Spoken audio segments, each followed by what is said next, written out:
बारपेटा से गरजे योगी, असम में बढ़ा सियासी तापमान। नो दंगा नो कर्फ्यू मॉडल का असम में जिक्र। लव जिहाद लैंड जिहाद पर योगी की सख्त चेतावनी। आस्था से राजनीति तक योगी का पूरा narrative set. No curfew no दंगा और यूपी में है सब चंगा। असम विधानसभा चुनाव 2026 में सियासी पारा चरम पर है और इसी बीच योगी आदित्यनाथ ने बारपेटा की रैली से माहौल को और ज्यादा गर्मा दिया। अपने तीखे अंदाज में उन्होंने कांग्रेस और यूडीएफ पर सीधा हमला बोलते हुए दावा किया कि असम की जनता अब विकास, सुरक्षा और स्थिरता चाहती है, जो केवल एनडीए ही दे सकता है। योगी ने अपने भाषण में उत्तर प्रदेश के नो कर्फ्यू नो दंगा मॉडल का जिक्र करते हुए कहा कि सख्त कानून व्यवस्था से वहां शांति और विकास संभव हुआ है और यही मॉडल असम में भी लागू किया जा सकता है। अपने संबोधन में योगी आदित्यनाथ ने लव जिहाद और लैंड जिहाद जैसे मुद्दों को प्रमुखता से उठाया और कहा कि असम को ऐसी गतिविधियों का केंद्र नहीं बनने दिया जाएगा। उन्होंने आरोप लगाया कि विपक्षी दल घुसपैठियों को संरक्षण देकर राज्य की जनसांख्यिकी बदलने की कोशिश कर रहे हैं, जबकि एनडीए सरकार ऐसे लोगों की पहचान कर कार्रवाई कर रही है। इसके साथ ही उन्होंने असम की सांस्कृतिक पहचान को भी साधने की कोशिश की। कामाख्या मंदिर और काजीरंगा नेशनल पार्क का जिक्र करते हुए राज्य की आस्था और विरासत को देश के गौरव से उन्होंने जोड़ा।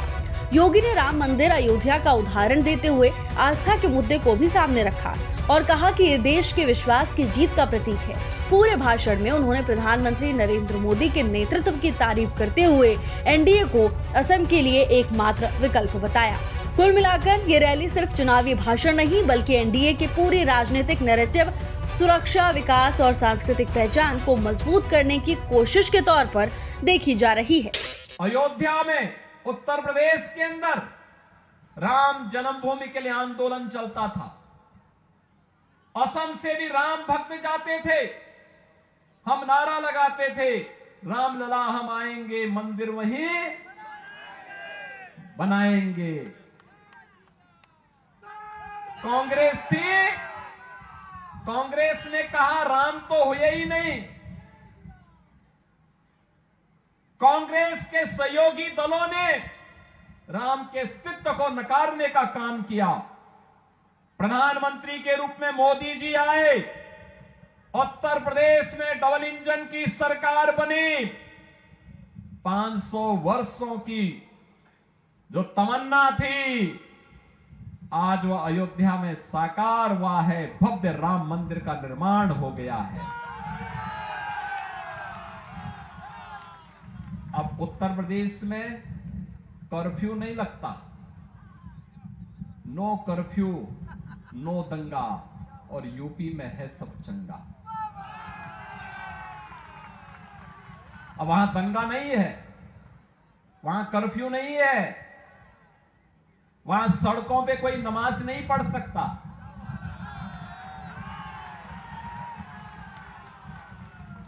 वहां पर अब किसी भी धर्मस्थल से चिल्लाने की आवाज नहीं आती है।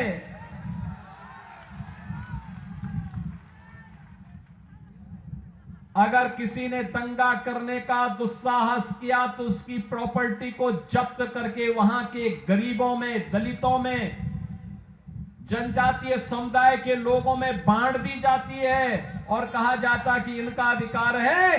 घुसपैठियों का कोई अधिकार और दंगाइयों का कोई अधिकार नहीं होता है। बहनों और भाइयों, ये कांग्रेस हो या यूडीएफ, इन्होंने असम की संस्कृति के साथ खिलवाड़ किया। घुसपैठियों को यहां घुसा करके यहां की डेमोग्राफी को चेंज करने का प्रयास किया।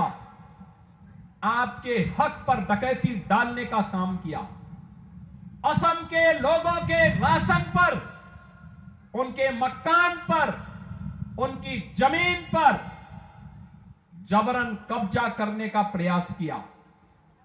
और एनडीए की ये डबल इंजन की सरकार प्रधानमंत्री मोदी जी के नेतृत्व में एक और विरासत के रूप में मां कामाख्या कॉरिडोर के निर्माण के कार्यक्रम को आगे बढ़ा रही है।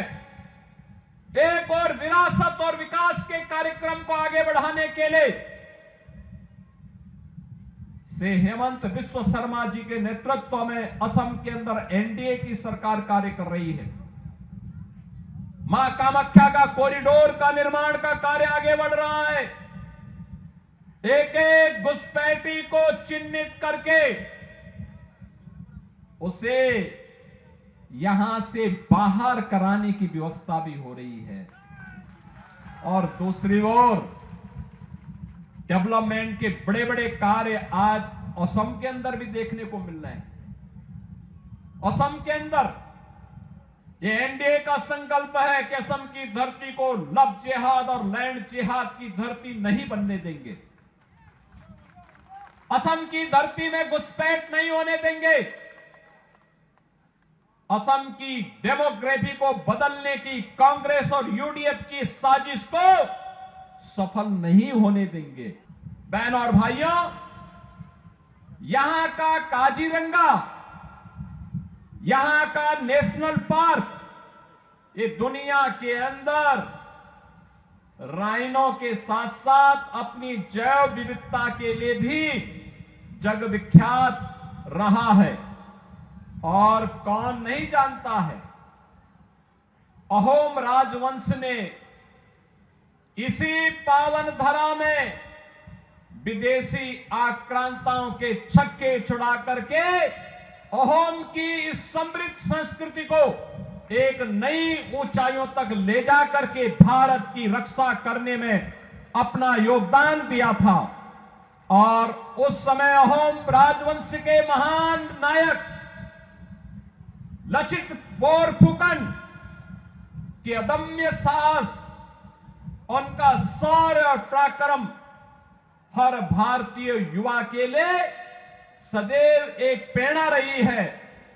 आज उसी असम की पावन धरा में, जिस पावन धरा ने अपनी मेहनत से, अपने परिश्रम और पुरुषार्थ से चाय के बगान की चाय की चुस्की को दुनिया तक पहुंचाने का काम किया है, आज वह चाय अपने साथ डबल इंजन सरकार की मेहनत का परिणाम, आदरणीय प्रधानमंत्री जी की प्रेरणा से चाय के साथ साथ चिप के उत्पादन की केंद्र भूमि भी बन रही है। आज उसी पावन धरा को, जिस पावन धरा ने सांस्कृतिक और संगीत की कला के एक महानायक के रूप में भूपेन हजारिका को जन्म दिया, ये वही धरा है। और भूपेन हजारिका की उस प्रतिभा को सम्मान देने का काम अगर किसी ने किया है, एनडीए की सरकार ने प्रधानमंत्री मोदी जी के नेतृत्व में किया है, जब उन्हें 2019 में भारत रत्न का सम्मान देकर के भारत ने अपने आप को सम्मानित किया था। बहनों और भाइयों, असम की इस परंपरा को गोपीनाथ बोरदोलाई को सरदार अटल बिहारी वाजपेयी जी की सरकार ने 1999 में भारत का सर्वोच्च नागरिक सम्मान भारत रत्न देकर के सम्मानित करने का काम किया। एक तरफ एनडीए की भारतीय जनता पार्टी नेतृत्व की सरकार, जिसने भारत की संस्कृति को, भारत की परंपरा को, भारत की विरासत को सदैव आगे बढ़ाने का काम किया। एक तरफ एनडीए की भारतीय जनता पार्टी नेतृत्व की सरकार जो सुरक्षा भी दे रही है, सुशासन का लक्ष्य भी प्राप्त कर रही है और सेवा के माध्यम से बिना भेदभाव के शासन की योजना का लाभ हर गांव, हर गरीब, हर किसान, हर नौजवान और हर महिला तक पहुंचाने का काम कर रही है। एक और ये एनडीए की डबल इंजन की सरकार 10 वर्ष के अंदर असम की कायाकल्प को करने के लिए प्रतिबद्ध दिखाई दी, वहीं दूसरी ओर कांग्रेस नेतृत्व की सरकारों ने 60 वर्ष तक असम के अंदर अराजकता को, दंगों को, कर्फ्यू को, घुसपैठ को, अराजकता को बढ़ावा देकर के यहां की सुरक्षा में सेंध लगाने का काम किया, यहां की विरासत को अपमानित करने का काम किया। कांग्रेस की सरकार होती थी, भारत रत्न तब केवल एक खानदान के लोगों को प्राप्त होता था। तब यहां की संस्कृति और संगीत की पहचान भूपेन हजारिका को भारत रत्न कांग्रेस ने नहीं दिया। याद करिए, तब मां कामाख्या का कॉरिडोर बनाने की याद उनको नहीं आई। तब काजीरंगा नेशनल पार्क में यहां के राइनो को, जो विश्वविख्यात राइनो है, उसका संरक्षण हो, इसकी याद कांग्रेस को नहीं आई। तब यहां असम और पूर्वोत्तर की कनेक्टिविटी अच्छी हो, इसकी याद उन्हें नहीं आई।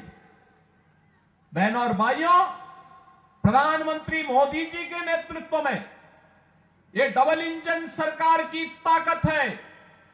आज पूर्वोत्तर के राज्यों में बेहतरीन कनेक्टिविटी है, रोड की कनेक्टिविटी, रेलवे की कनेक्टिविटी, एयर कनेक्टिविटी और इनलैंड वाटरवे की कनेक्टिविटी, चार प्रकार की कनेक्टिविटी। याद करिए, आज असम में भी engineering college, medical college, AIIMS, NIT, IIT, IIM, इन सबका निर्माण हो रहा है। और अब डबल इंजन सरकार पिछले 10 वर्ष के अंदर पूरी मजबूती के साथ तय की है, असम को घुसपैठ का अड्डा नहीं बनाने देंगे, दंगाइयों को निकाल बाहर करेंगे। और यह कार्य केवल और केवल एनडीए की भारतीय जनता पार्टी की सरकार कर सकती है। बहनों और भाइयों, ये कांग्रेस हो या यूडीएफ, इन लोगों को जब भी अवसर मिला है, इन्होंने भारत और भारतीयता को ही अपमान किया है। लगातार इनके द्वारा अपमानित किया गया है। यूडीएफ तो असम के अंदर घुसपैठ की जननी है, घुसपैठियों को प्रश्रय देती है, घुसपैठियों के बल पर असम की सत्ता को कब्जा करना चाहती है। कांग्रेस उनके साथ सहयोगी बन करके असम की संस्कृति के साथ खिलवाड़ करने का काम कर रही है। लेकिन एनडीए की डबल इंजन की ये सरकार असम को असम की संस्कृति के साथ जोड़ करके असम की सांस्कृतिक धरोहर को सुरक्षित करते हुए, उसका संरक्षण करते हुए, एक एक घुसपैठी को असम की धरती से बाहर करके यहां की डेमोग्राफी को चेंज करने की साजिश को विफल करने का काम अगर कोई कर रही है, तो डबल इंजन की एनडीए की असम की सरकार कर रही है। वह विरासत का सम्मान भी कर रही है और असम के अंदर बेहतरीन विकास का काम भी कर रही है। बहनों और भाइयों, ये काम केवल मोदी जी के मार्गदर्शन और नेतृत्व में डबल इंजन की एनडीए की भारतीय जनता पार्टी की सरकार ही कर सकती है।